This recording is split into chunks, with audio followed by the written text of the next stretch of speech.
श्रीराम समर्थ. सुस्वागतम. हिंदू जागृती न्यास व श्री घंटाळी देवी संस्थांच्या प्रभाते मनी या कार्यक्रमात डॉक्टर अश्विनी बापटचा सस्नेह नमस्कार. श्री ब्रह्मचैतन्य महाराज गोंदवलेकर प्रवचने. 2 ऑगस्ट. आपल्या मीचे स्वरूप आनंदमय आहे. इच्छित वस्तू मिळणे यात समाधान असतेच असे नाही. ती इच्छाच नाहीशी करणे यात समाधान आहे. हाव संपेल तेव्हाच समाधान येईल. याकरता वासनाक्षय कशाने होईल ते पहावे. कशात सुख आहे, कशाची कास धरावी, इकडे लक्ष द्यावे. खरा आनंद आणि समाधान भगवंताचे होण्यातच आहे.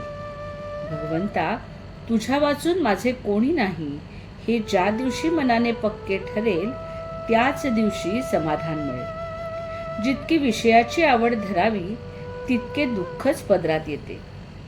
विषय सुख न मागताही येते, परंतु परमार्थाच्या आड येणारे आहे ते मागत कशाला राहायचे.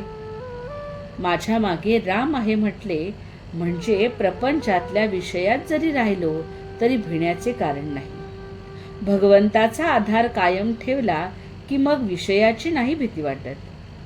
नेहमी अनुसंधानात राहिले म्हणजे मग सावधच राहिल्यासारखे आहे. दिवाळी हा आनंदाचा दिवस असतो, पण दिवाळीचा दिवस हा इतर दिवसांसारखाच असतो.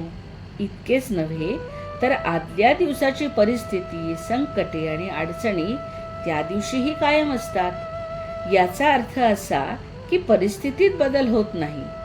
दिवाळीचा दिवस हा दिवस या नात्यांना निराळा नाही, पण काल आपण जे केले ते दिवाळीच्या दिवशी आपण करीत नाही, हाच मुख्य फरक होय. आपणच दिवाळीच्या दिवसाला आनंदाचा दिवस करतो.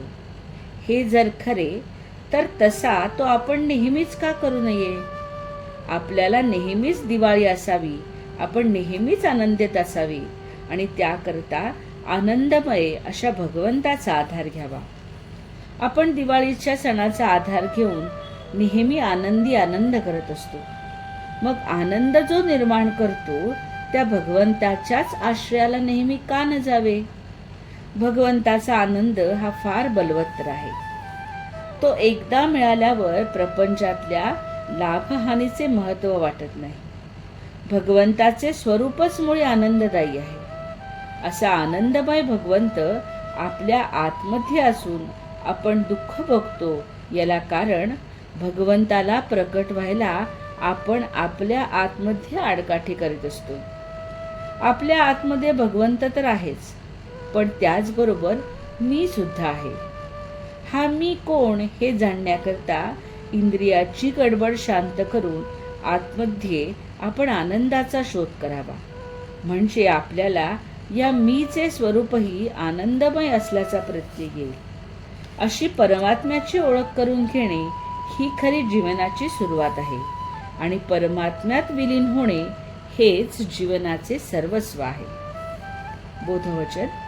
ज्याला आनंद टिकेल त्याला नित्य दिवाळी आहे असे वाटते.